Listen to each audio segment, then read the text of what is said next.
ان اللہ و ملائکتہ یصلون علی النبی یا ایھا الذین آمنوا صلوا علیہ وسلموا تسلیما۔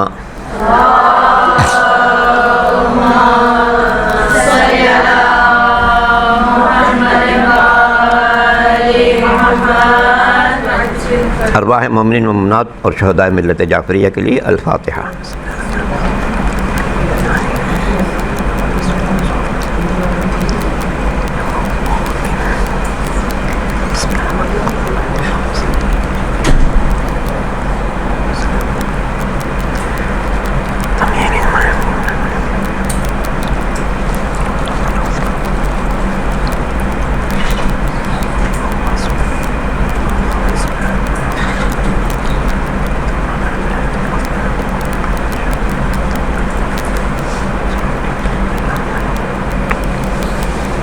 اعوذ باللہ السمیع العلیم من الشیطان اللعین الرجیم۔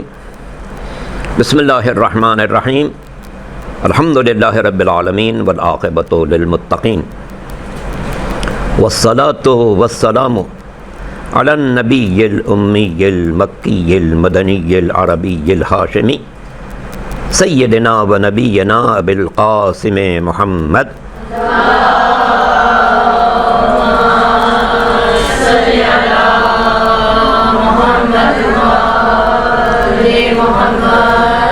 وآلہ الطیبین الطاہرین المعصومین المظلومین الغر المیامین الذین اذہب اللہ عنہم الرجس وطہرہم تطہیرا۔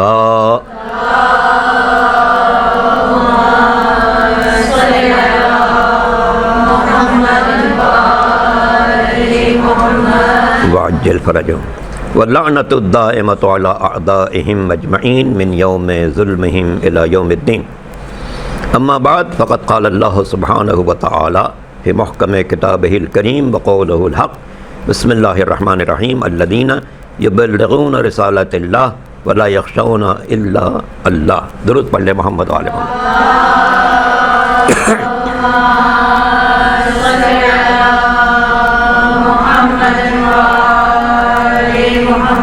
وعجل فرجہم۔ تو آپ لوگ پہلی بات تو یہ کہ آپ لوگ انتہائی لائق تحسین ہے کہ ذکر محمد و آل محمد کی سعادت حاصل کر رہی ہیں اور بندگان خدا تک خدا و رسول علیہ طاہرین کے تعلیمات کو پہنچا رہی ہیں۔ قرآن مجید میں ان لوگوں کا ذکر ہے کہ الذین یبلغون رسالات اللہ ولا یخشون احدا الا اللہ، وہ لوگ جو اللہ کے پیغام کو لوگوں تک پہنچاتے ہیں اور سوا اللہ کے کسی سے نہیں ڈرتے،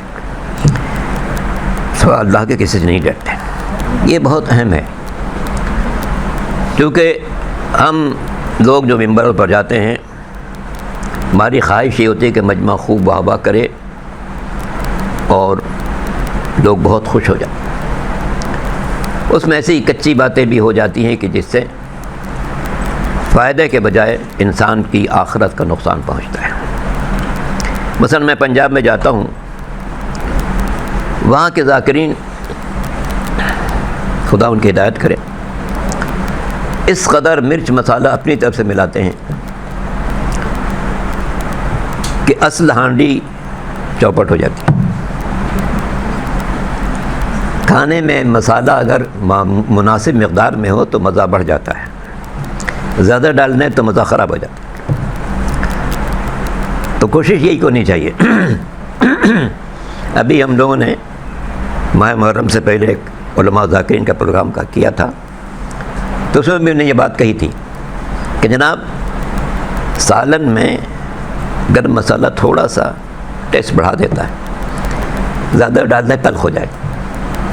آپ بھی اپنی مجلسوں میں، ان لوگوں سے کہا تھا، آپ بھی اپنی مجلسوں میں گرم مسالہ بہت ہلکا ڈالیں تاکہ مزہ پیدا ہو جائے، تلخی نہ پیدا ہو۔ ورنہ پھر FIR اور یہ اور وہ مسائل پیدا ہوتے ہیں انہی باتوں کی بنا پر. کیونکہ ہماری بہت سی مجلسوں میں جو ہمارے اپنے لائن کے ذاکرین ہیں زیادہ کوشش کرتے ہیں چٹکلوں پر کام چل جائے. ہونا یہ چاہیے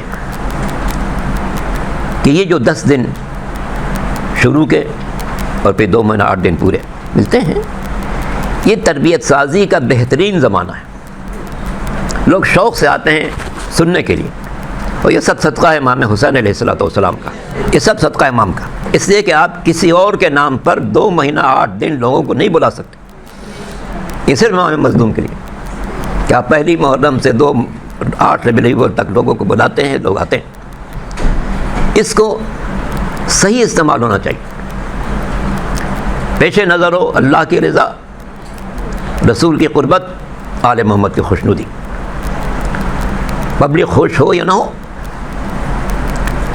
پبلک تو کچرا باتوں زیادہ خوش ہوتی ہے، لیکن ذاکر کا یہ فرض نہیں ہے کہ وہ کچرا باتیں کرے. اس کا فرض ہے کہ وہ بات سنائے کہ جو کردار سازی میں اہمیت رکھتی ہو، تاکہ ایام اعضاء گزرنے کے بعد جب انسان اپنا جائزہ لے تو اسے نظر آئے کہ میں کردار میں کتنا بلند ہوا، فکر حسینی کتنی بیدار ہوئی، میرے ایمان میں کتنی تقویت آئی، اور آل محمد کی ولا کا شوق کتنا پیدا ہوا. ان کے راستے پر چلنے کی بیداری کہتے ہیں پتہ. یہ اصل غرض یہ ہونی چاہیے. ظاہر ہے کہ اس کائنات میں جو سب سے بڑے خطیب ہیں وہ مولا کائنات امیر المومنین علی بن ابی طالب علیہ السلام.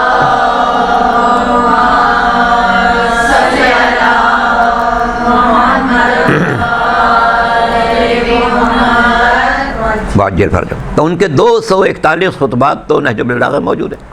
اس کے علاوہ بہت سے اور خطبات ہیں جن کا تذکرہ علماء نے کیا. ان خطبات کو دیکھیں، اس میں کس طرح سے امام لوگوں کو مخاطب کرتے تھے، کون سے موضوعات پیش کرتے تھے، کس طریقے سے ان کے سامنے حقائق کو آشکار کرتے تھے. آپ لوگوں کے لیے میں کہوں گا کہ نہج البلاغہ کا پہلا خطبہ بہت اہم ہے، بہت اہم ہے. مشکل ہے لیکن اہم ہے. اس میں تخلیق کائنات کا بھی تذکرہ ہے کہ یہ آسمان کیا ہے، یہ زمین کیسے ابھری، یہ چٹانیں کیسے پیدا ہوئیں، یہ نظام ہے کتنے شمسی کیسے چل رہے ہیں، ان سب کا تذکرہ. پھر انسان اول کو اللہ نے کیسے پیدا کیا. اس وقت آپ کو نظر آئے گا جب نہج البلاغہ میں انسان کی خلقت پڑھیں گی تب پتہ چلے گا کہ ڈارون نے کتنی بدتمیزی کی ہے اور کتنی جہالت کی ہے. ڈارون کی بات سب جانتے ہیں کہ اس نے کہا کہ انسان پہلے بندر تھا. ظاہر ہے اسی نادانی ہے، دین سے ناواقفیت ہے، حقائق سے بے خبری. ورنہ سچ یہ ہے کہ بندر پہلے انسان تھا.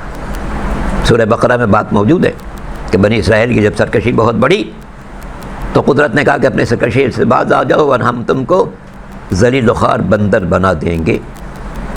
اور جب لوگ اپنے سرکشی سے باز نہیں آئے تو قدرت نے اعلان کیا کہ کونوا قردۃ خاسئین، سب بن جاؤ بندر دھتکارے ہوئے. تو سچ یہ نہیں ہے کہ انسان پہلے بندر تھا، سچ یہ ہے کہ بندر پہلے انسان تھا. تو اس لیے میں نے ان لوگوں سے پوچھا ہے بھائی تم تو کہتے ہو کہ انسان پہلے بندر تھا، تو باقی مخلوقات کے لیے تمہارا کیا خیال ہے؟ ہاتھی پہلے کیا تھا؟ چونٹی پہلے کیا تھی؟ کبوتر پہلے کیا تھا؟ مینا پہلے کیا تھا؟ گھوڑا پہلے کیا تھا؟ سب سناٹا. یہ انسان کے ساتھ بے ادبی کس تھی؟ مولا نے بتایا کہ جب انسان کی تخلیق کا اللہ نے ارادہ کیا تو حکم ہوا فرشتوں کو کہ جاؤ زمین سے مختلف قسم کی مٹیاں لاؤ. کہیں کی سفید مٹی ہے، کہیں کی کالی ہے، کہیں کی زرخ ہے، کہیں کی زرد ہے. ان کو مکس کرو، پیکر بناؤ. مکس کیا، پیکر بنایا، رکھ دیا سوکھنے کے لیے. بہت دن تک وہ سوکھتا رہا. اس کے بعد اس میں روح پھونکی تو فرشتوں کو حکم دیا سجدہ کرو. امام فرماتے ہیں کہ چونکہ مختلف رنگوں کی مٹی تھی اس لیے روئے زمین پر مختلف رنگ و روپ کے انسان نظر آئیں گے.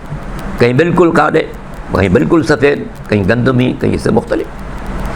یہ ان مٹیوں کا اثر ہے جو انسان کی خمیر میں شامل ہے. تو خیر بات کہیں اور نہ چلیے. بے ادبی کی اس نے تھا.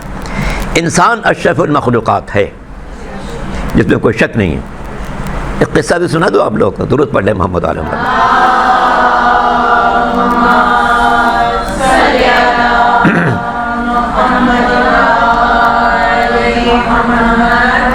وعجل فرج۔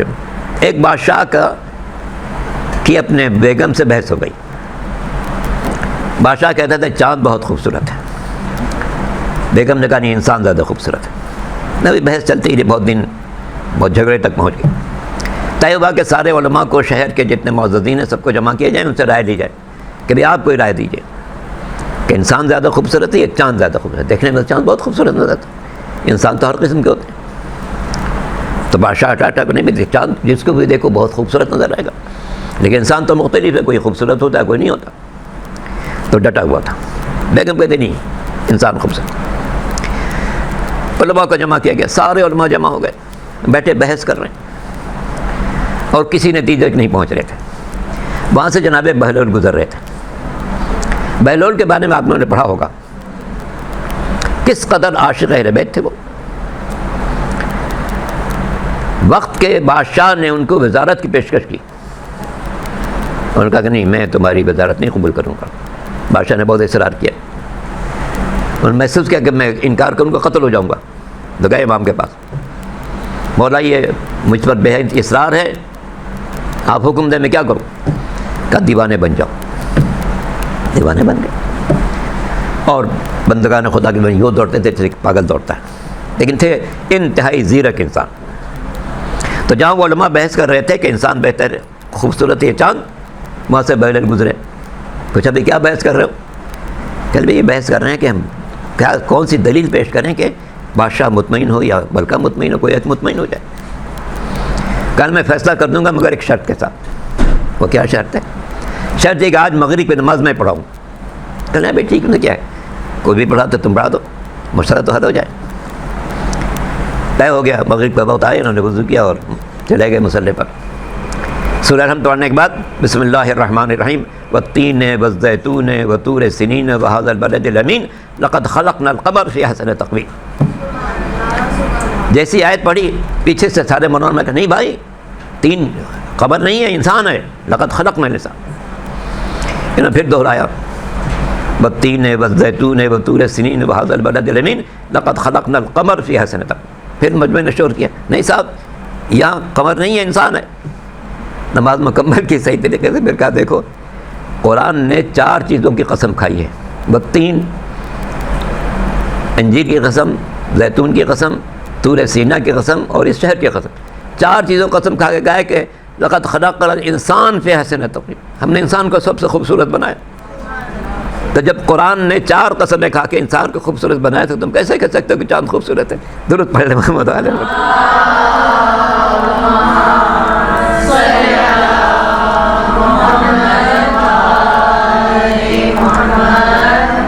واجل کریں۔ تو ایسی قرآنی دلیل تھی جس کے بعد کوئی گنجائش نہیں تھی بات کرنے کی۔ تو انسان سب سے خوبصورت ہے۔ لقد کرمنا بنی آدم وحملناہم فی البر والبحر، ہم نے انسان کو معزز بنایا ہے، خشکی اور تری میں سواری فراہم کی ہے۔ تو آپ لوگ جو انسانیت سازی کر رہی ہیں یہ بہت اہم ہے۔ یہ ادارہ بھی ماشاءاللہ بڑی خدمات انجام دے رہا ہے، مسلسل 20-25 برس سے تو میرا خیال ہے اس کے علاوہ ہی ہو سکتا ہے۔ کس ادارے سے آپ لوگوں کی تربیت، آپ لوگوں کی تعلیم، آپ لوگوں کو ہنر سکھانا، یہ سب اہم کام انجام دیے جا رہے ہیں۔ اب آپ کا فریضہ ہے کہ یہاں سے جو سیکھ کر جائیں تو دلوں میں آل محمد کی تعلیمات کو راسخ کریں، تاکہ ایام ازاں گزرنے کے بعد ہر شخص محسوس کرے کہ میرے کردار میں بہتری آ گئی، آل محمد کی تعلیمات کی پابندی میں بہتری آ گئی، فکر حسینی میں بہتری آ گئی۔ ذاکر کا شوق یہ نہیں ہونا چاہیے کہ مجمع خوش ہو جائے، شوق یہ ہونا چاہیے کہ خدا خوش، رسول خوش، اہل بیت خوش، اور بندگان خدا کی تربیت میں کوئی اضافہ ہو جائے۔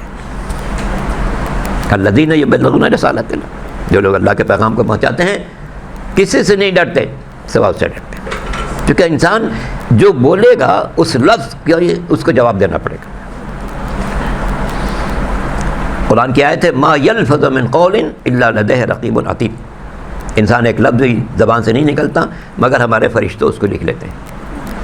فرشتے جو کچھ لکھ رہے ہیں وہی پیش کر دیا جائے گا۔ جب انسان محشر میں پیش ہوگا تو وہ کتاب اس کو دی جائے گی، اقرا کتابک، انسان تو اپنے کتاب پڑھ، کفا بنفسک الیوم حسیبا، اپنا حساب سمجھنے کے لیے تو خود کافی۔ تو الفاظ کی کہ چناؤ میں بہت احتیاط ضروری ہے. ٹھیک ہے، لفظ لکھا جا رہا، میں جو کہوں گا لکھا جائے گا. ہم نہیں دیکھ رہے ہیں مگر فرشتے لکھ رہے ہیں. ہم سب جانتے ہیں عقیدے کے اعتبار سے ہمارے دونوں کاندھوں پر 2 فرشتے ہیں. دائیں ہاتھ پر ایک فرشتہ جس کا کام ہے میری نیکیاں لکھنا، بائیں کاندھے پر ایک فرشتہ جس کا کام ہے میری برائیاں لکھنا. کاش ایسا ہوتا کہ دائیں ہاتھ والا فرشتہ ہر وقت مصروف ہوتا، یہ نیکی بھی لکھو، یہ نیکی بھی لکھو، یہ نیکی بھی لکھو. بائیں طرف والا بالکل خاموش، یہ کچھ ہوا ہی نہیں تو لکھا کیا. مگر معاشرے کی حالت کیا ہے؟ معاشرے کی حالت ہی کہ ادھر والا بالکل ہر وقت مصروف، یہ بیچارہ خاموش ہے. کچھ آئے تو لکھو. درود پڑھے محمد علیہ محمد.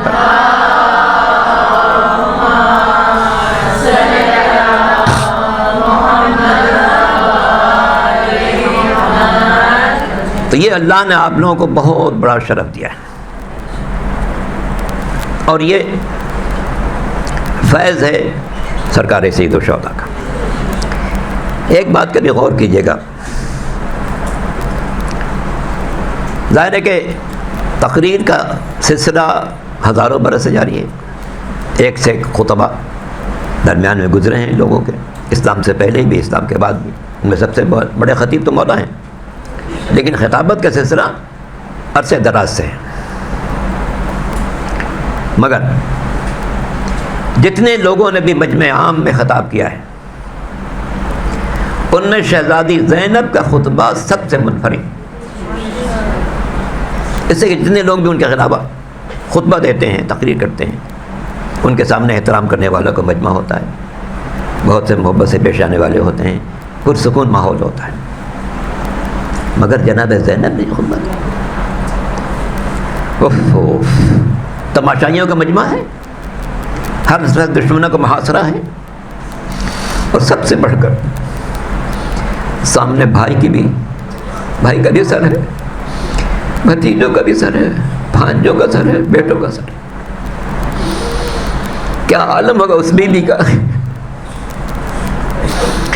جس کے بھائیوں کا سر نظر آ رہا ہے، بیٹوں کا سر نظر آ رہا ہے، بھتیجوں کا سر نظر آ رہا ہے، خاندان کے جوانوں کا سر نظر آ رہا ہے، اور ہر طرف سے دشمنوں کی سنگینوں کا سامنا ہے.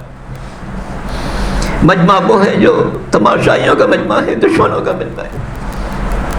لیکن کیا کہنا ثانی زہرا کا، اور یہ بات بالکل سچ ہے کہ آج دین زندہ ہے تو کربلا کی بنا پر، اور کربلا زندہ ہے تو ثانی زہرا جناب زینب کبریٰ سلام اللہ علیہا کی بنا پر.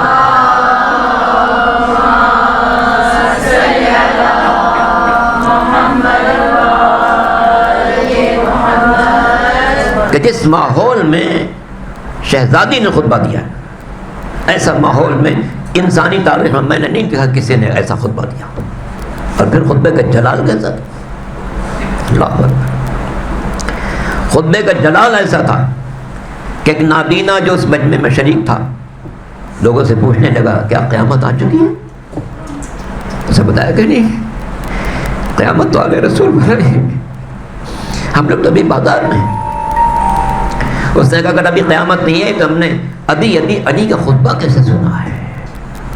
علی تو 40 سے زندہ شہید ہو گئے تھے، علی کا خطبہ اس وقت میں کیسے سن رہا تھا؟ اسے بتایا گیا کہ نہیں، تم علی کا خطبہ نہیں سن رہے تھے، علی کی باکمال بیٹی کا خطبہ سن رہے تھے. وہ جلال تھا خطبے میں، وہی فصاحت تھی، وہی بلاغت تھی جو مولا کائنات کی شان تھی. اور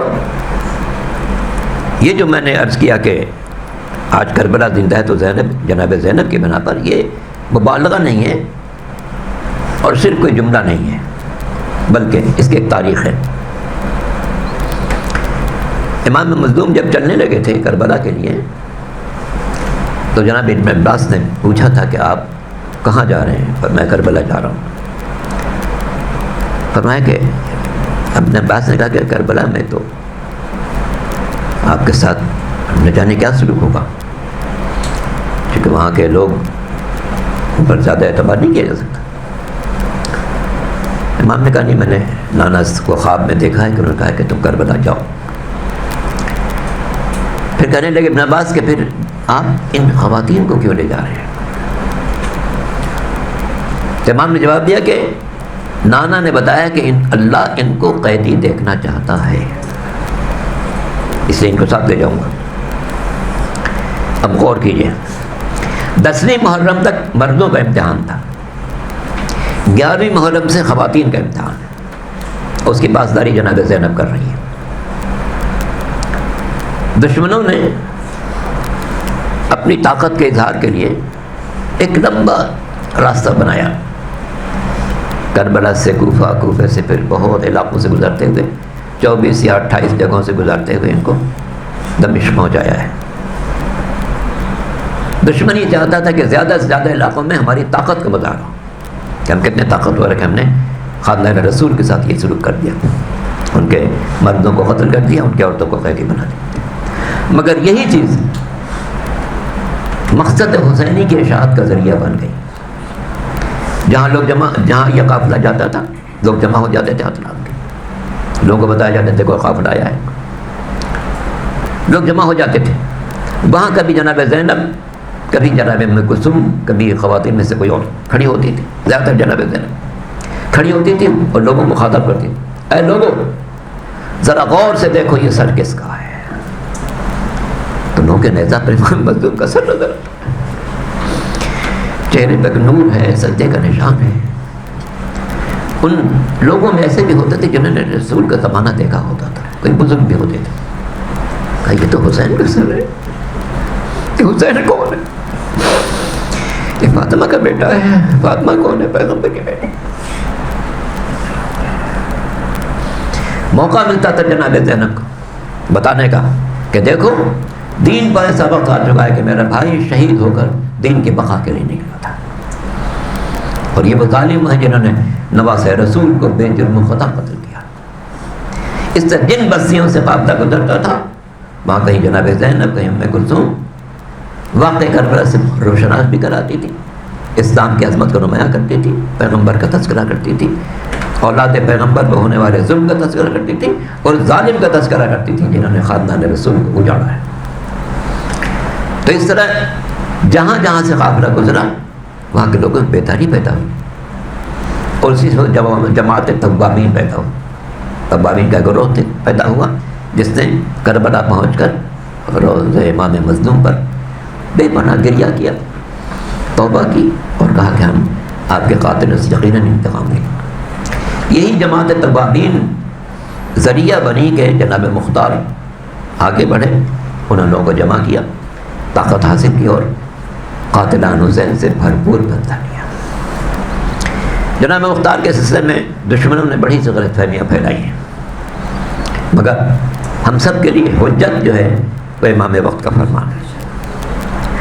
اگر امام نے کوئی بات کہہ دی ہم اس کے خلاف کوئی بات برداشت نہیں کریں گے۔ چوتھے امام کا ایک جملہ ہے جو جناب مختار کے روضے پر بھی لکھا ہوا ہے۔ جب عمر سعد کا سر بھیجا ہے مختار نے، جناب سید سجاد نے ایک جملہ کہا، رحم اللہ مختارن قد انعش بیوتنا، اللہ مختار پر رحمت نازل کریں جنہوں نے ہمارے گھروں میں اثر نو زندگی داخل کر دی۔ کربلا کے بعد سب مردنی حالت میں تھے، انعش بیوتنا، مختار نے ہمارے گھروں میں زندگی داخل کر دی۔ مختار کے زمانے میں قاتل حسین کو چن چن کے واصل جہنم کر رہے تھے۔ ایک شخص کوفے سے مدینے گیا، چوتھے امام سے ملاقات کی۔ چوتھے امام نے اس سے پوچھا کہ کیا حالات ہیں، اس نے بتایا کہ فلاں فلاں فلاں، پکڑا گیا اور اسے سزا دی گئی۔ چوتھے امام نے پوچھا کیا حرملہ کے بارے میں کوئی خبر ہے؟ اس سے اندازہ ہوتا ہے کہ حرملہ نے جو تیر مارا تھا یسقر پر، وہ امام کے دل پر اس وقت بھی پیوست تھا۔ اس سے پوچھا کہ کیا حرملہ کے بارے میں کوئی خبر ہے؟ اس نے کہا مولا میں نے حرملہ کے بارے میں ابھی تک کوئی خبر نہیں سنی۔ اس کے امام نے دست دعا یہ اٹھا دیا، زبان سے کچھ نہیں کہا، بس یہ ہاتھ اٹھایا۔ یہ شخص واپس گیا، مختار نے پوچھا تم مدینے گئے تھے؟ کہنے لگا جی امام سے ملے تھے۔ ہاں ملا تھا۔ کیا کہا امام نے؟ کہنے لگا امام نے ہر ایک کو پوچھا، پھر حرملہ کا تذکرہ کیا۔ حرملہ کے بارے میں نے کہا میں حرملہ کے بارے میں کوئی خبر ابھی تک نہیں سنی۔ تو امام نے ہاتھوں کو یوں بلند کیا آسمان کی طرف، مختار نے جیسے ہی بات سنی اپنے سارے کائندوں کو لگا دیا کہ جہاں سے بھی ممکن ہو حرملہ کو تلاش کرو۔ جب حرملہ لایا گیا اور اس کو قرار باقی سزا دی گئی تو مختار نے زمین پر سجدہ شکر ادا کیا کہ پالنے والے میں تیرا شکر ادا کرتا ہوں کہ میں نے امام چہار کی یہ تمنا بھی پوری کر دی۔ درود پڑھ لے محمد والا۔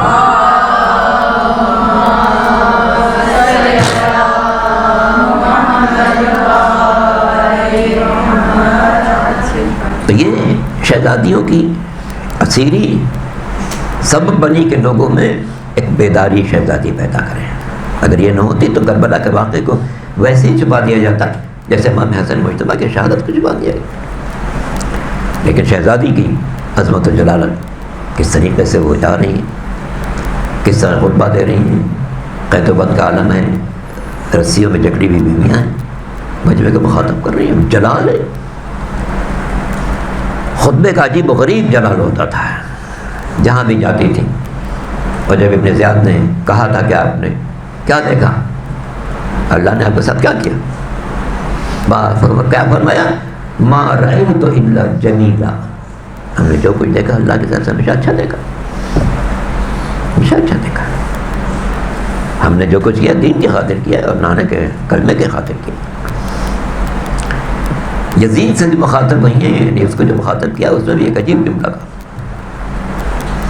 جو ہمیشہ تاریخ محفوظ رہے گا اور ایک زندہ جملہ۔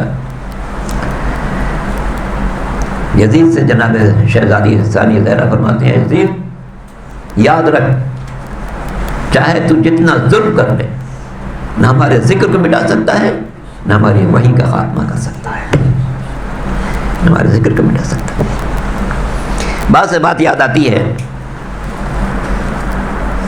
درود پڑھ لیجیے محمد علیہ۔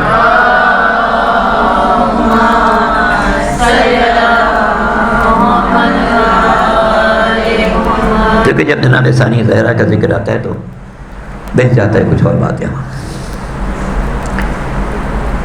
10ویں کو سب شہید ہو گئے، 11ویں کو بیویوں کو قیدی بنایا گیا، اور اس قدر شقی تھے، ظالم درندے تھے، ہر خاتون کو اس کے خاص وارث کی لاش کے قریب سے گزارتے تھے۔ جناب لیلا کو شہزادہ علی اکبر کی لاش کے پاس کہ دیکھو تمہارے بیٹے کے ساتھ کیا کیا، جناب مظفر کو قاسم کے لاشے کے پاس سے، اسی طرح ہر بیوی کو اس کے عزیز کے لاش کے پاس۔ چوتھے امام کو سرکاری رشتہ کے لاشے پر کیا عالم ہوگا اس بیٹے کا جو اپنے باپ کو ٹکڑے ٹکڑے دیکھ رہا ہے، سر تنوں کے نظام پر بلند ہے، لاش ٹکڑے ٹکڑے ہو چکی ہے۔ جو کربلا میں 2 ہی شہید ہیں جن کی لاش کو پامال کیا گیا گھوڑوں کی ٹانگوں سے، ایک کو اس کی زندگی میں، ایک کو شہادت کے بعد۔ جناب قاسم کو ان کی زندگی میں لاش گھوڑوں کی ٹانگوں سے پامال کیا، اور سید الشہداء کو شہادت کے بعد لاش گھوڑوں کی ٹانگوں سے پامال کیا۔ چوتھے امام جو بابا کے پاس سے گزرے تو برداشت نہیں ہو رہا تھا، قریب تھا کہ غش کھا کر زمین پر گر پڑا۔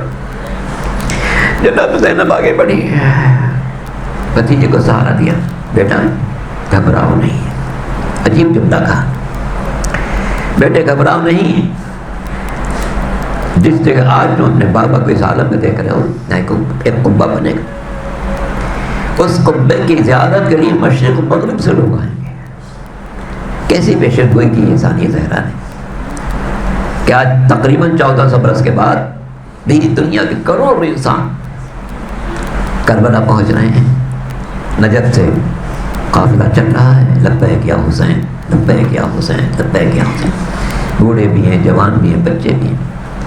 بعض خواتین اپنے بچوں کو ٹرالر میں لے کے آئی ہیں، جب وہ کہتی لبیک یا حسین تو چھوٹا بچہ بھی ہاتھ اٹھا کے لبیک۔ تو ثانی زہرا انسانی تاریخ کی بڑی منفرد ہستی ہیں، ان کی خدمات کو کبھی نظر انداز نہیں کیا جا سکتا۔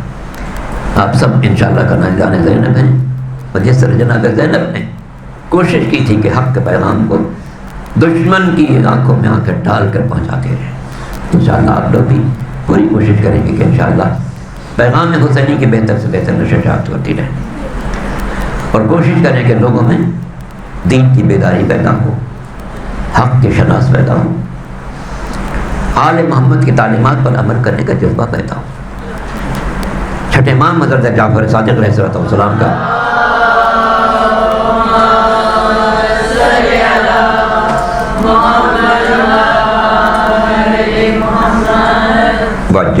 مشہور فرمان ہے امام کا کہ ہماری ذات بے نور ہے، ہماری بات بے نور ہے۔ ہماری ذات بے نور ہے، اسی کا میں اللہ نے اپنے خاص نور سے پیدا کیا۔ ہماری بات بے نور ہے جو قول قلب کو منور کرنے والی ہے۔ مولا کائنات کے 20,000 ارشادات ہیں، 20,000۔ علامہ آمدی نے الغرر والدرر کے نام سے ان کو جمع کیا، موتی جواہر، اور یہ بعض بہت چھوٹے ہیں، اتنے مختصر ہیں کہ انسان چند منٹ بھی یاد کر سکتا ہے، مگر انسان ساز ہے۔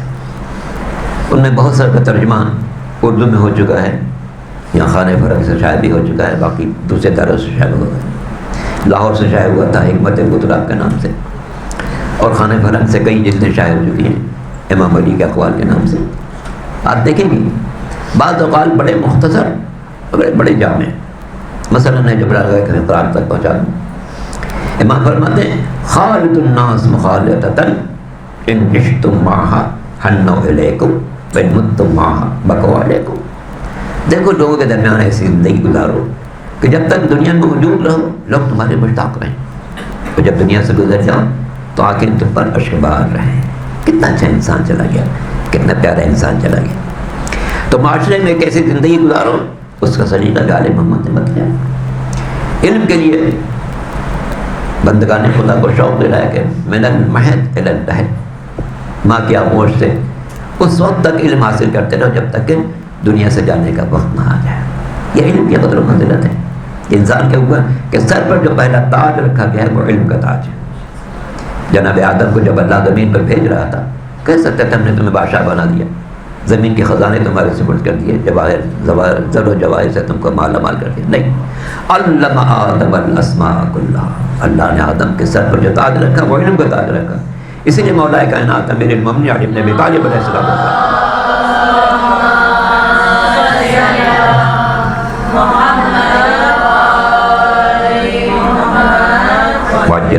کا وہ مشہور فرمان ہے کہ رضینا قسمت الجبار فینا لنا علم وللاعداء مال فإن المال یفنی عن قریب فإن العلم باق لا یزال۔ ہم اللہ کے اس تقسیم پر بہت خوش ہیں کہ اس نے ہمیں علم دیا، دشمنوں کو غیروں کو مال دے دیا۔ فإن المال یفنی عن قریب، جسے کہ مال تو عن قریب فنا ہو جائے گا۔ وإن العلم باق لا یزال، علم وہ دولت ہے جس کے لیے کبھی زوال نہیں۔ تو یہ آل محمد کا گھرانہ ہے جو علم کو بانٹتا رہا۔ میری تاریخ کی سچی حقیقت ہے کہ ہر دور کے فقہا، محدثین، مفسرین، علم کلام کے شاطرین جس دروازے پہ آتے تھے وہ آل محمد کا دروازہ، چاہے وہ علی کا دروازہ ہو یا اولاد علی کا دروازہ۔ یہ بات تو سب کی جانی پہچانی کہ مولا اگرچہ حاکم نہیں بننے دیا گیا، لیکن خلیفہ وقت نے بار بار کہا کہ لولا علی لہلک، اگر علی نہ ہوتے میں ہلاک کر دیتا۔ اور عجیب بات ہے کہ چھٹے امام کے زمانے میں مسلمانوں کے امام اعظم جناب ابو حنیفہ نے، جنہوں نے 2 سال امام کی خدمت میں گزارے، باقاعدہ کہا کہ لولا السنتان لہلک النعمان، اگر میری زندگی کے وہ 2 سال نہ ہوتے جو میں نے چھٹے امام کی خدمت میں گزارے تو میں ہلاک ہو جاتا۔ غور کیجیے گا، کبھی خلیفہ وقت کہہ رہا ہے کہ اگر علی نہ ہوتے تو میں ہلاک ہو کر رہ جاتا، کبھی فقیہ شہر کہہ رہا ہے کہ اگر اولاد علی نہ ہوتی تو میں ہلاک ہو کر رہ جاتا۔ گویا دنیا نے اعتراف کر دیا کہ وفات پیغمبر کے بعد 2 راستے چلے ہیں، ایک ہلاک ہونے والوں کا راستہ ہے، ایک ہلاکتوں سے بچانے والا راستہ ہے۔ ہلاکتوں سے بچانے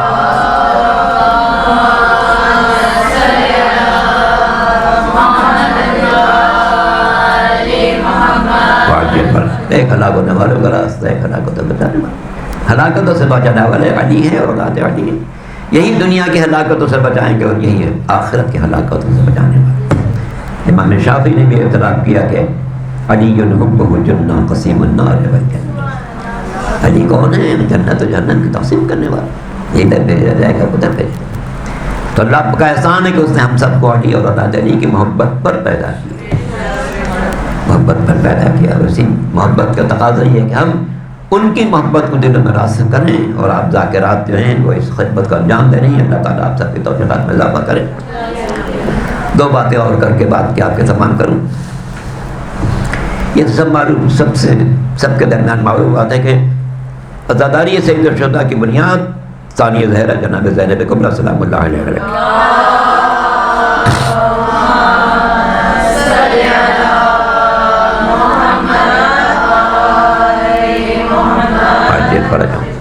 مگر میں دو باتیں اور پہنچانا تھا کہ امام کی پہلی مجلس کب ہوئی؟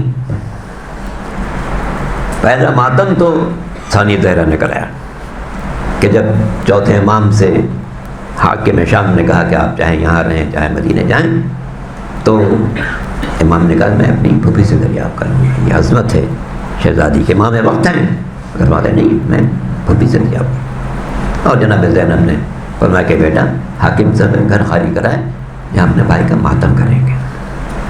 گھر خالی کرا دیا گیا اور 7 روز تک امام کا ماتم ہوا۔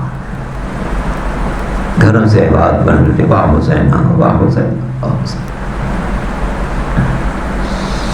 اور اسی دن یہ واضح ہو گیا کہ کامیاب وہ نہیں ہے جس کا ماتم قاتل کے گھر میں ہو رہا ہے، کامیاب وہ ہے جس کا تذکرہ قیامت تک زندہ رہنے والا ہے۔ واقعہ کربلا کے بعد چوتھے امام سے کسی نے کہا کہ مولا آپ لوگوں نے اتنی قربانی دی، حاصل کیا ہوا؟ اس کے ذہن میں تک کہ حکومت ابھی بنی ہوئی ہے، تو انہوں نے کیا حاصل کیا؟ امام نے فرمایا کہ تھوڑی دیر انتظار کرو، اذان کا وقت ہونے والا ہے۔ اگر اذان میں اشہد ان محمد رسول اللہ نہ کہا جائے سمجھنا ہم ہار گئے، اور اگر اذان میں اشہد ان محمد رسول اللہ کی آواز بلند ہو تو سمجھنا ہم جیت گئے۔ اس کا قاتل اسلام کو مٹانا چاہتا تھا، ہمارا بابا اسلام کو بچانا چاہتا تھا۔ اس لیے جب تک اذان زندہ ہے اور اس میں محمد الرسول اللہ کی آواز زندہ ہے، اس وقت تک حسین کی زندگی ہے اور حسین کا پرچم بلند رہے گا۔ تو یہ ماتم کی بنیاد تو شہزادی ثانیہ زہرا نے رکھی، مگر پہلی مجلس امام کی شہادت سے پہلے پہلی مجلس خود پیغمبر نے پڑھی،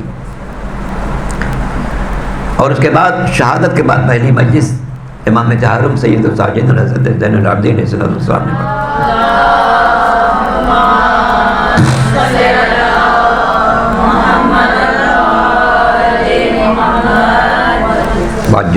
تو شہادت سے پہلی مجلس جس وقت امام حسین دنیا میں آئے، جناب ام سلمہ کہتی ہیں، یہ روایت ہمارے کتابوں میں بھی ہے، برادر سنت کی کتابوں میں بھی ہے، سوائق مورخہ وغیرہ میں موجود ہے، کہ جب امام مظلوم پیدا ہوئے ہیں 30 شعبان 4 ہجری، تو لا کر پیغمبر کے آغوش میں دیا گیا۔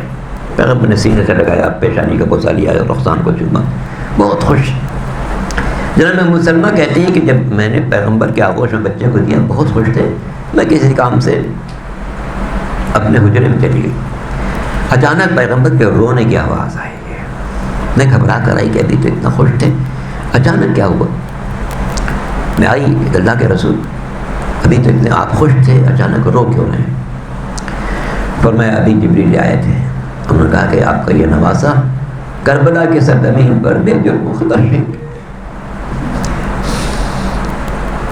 اور انہوں نے وہ مٹی بھی مجھے دی ہے کربلا کی جس زمین پر میرا حسین قتل ہوگا، اور فرمایا اے مسلمان اس مٹی کو کسی شیشے میں رکھ دو، جب تک کہ مٹی اپنی اصلی شکل میں رہے سمجھنا حسین زندہ ہے، اور جب مٹی خون تازہ میں تبدیل ہو جائے سمجھنا حسین اب دنیا میں نہیں رہا۔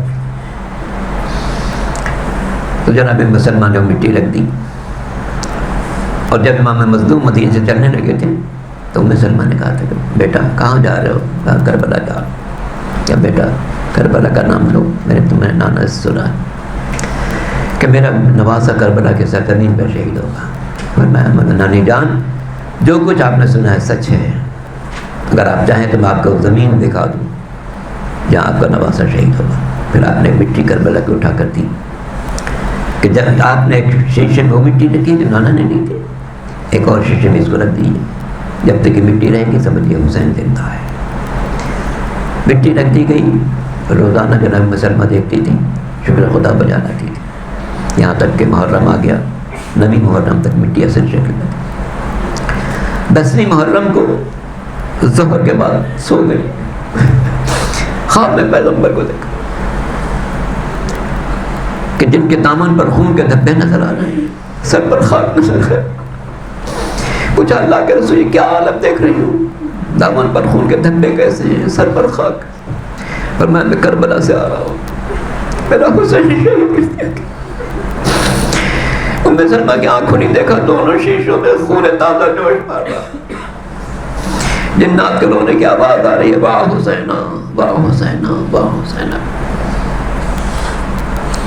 تو امام مظلوم کی شہادت کا پہلا تذکرہ خود پیغمبر نے جناب ام سلمہ سے فرمایا تھا۔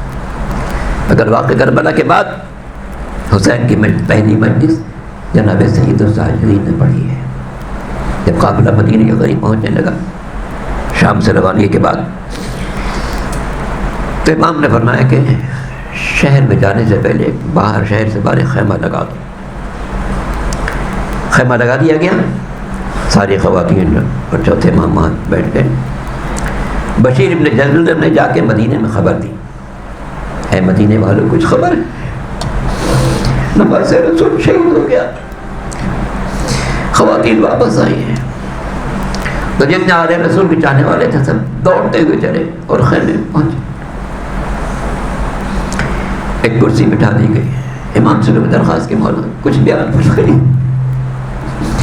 وہ امام کس طرح بیان کرے، کیسے کیسے مجاہدین راہ خدا میں شہید ہوئے، حبیب کا تذکرہ کیا ہوگا، مسلم کا تذکرہ کیا ہوگا، حبیب نافع کا تذکرہ کیا ہوگا، مرد علی کا تذکرہ کیسے بتایا ہوگا کہ اکبر کے سینے پر کیسے سنار لگی، کیسے بتایا ہوگا کہ غازی پہلے بھگوان کو، کیسے بتایا ہوگا کہ آنے محمد کس طریقے سے راہ خدا میں قربان ہوئے، کیسے بتایا ہوگا کہ عباس کے بازو قلم ہوئے، کیسے بتایا ہوگا کہ 6 مہینے کے بچے کے گلے میں 3 پر کا سین، کیسے بتایا ہوگا کہ میرا بابا گھوڑے سے زمین پر گرا، شبت ملون خنجر لے کر امام تک پہنچا۔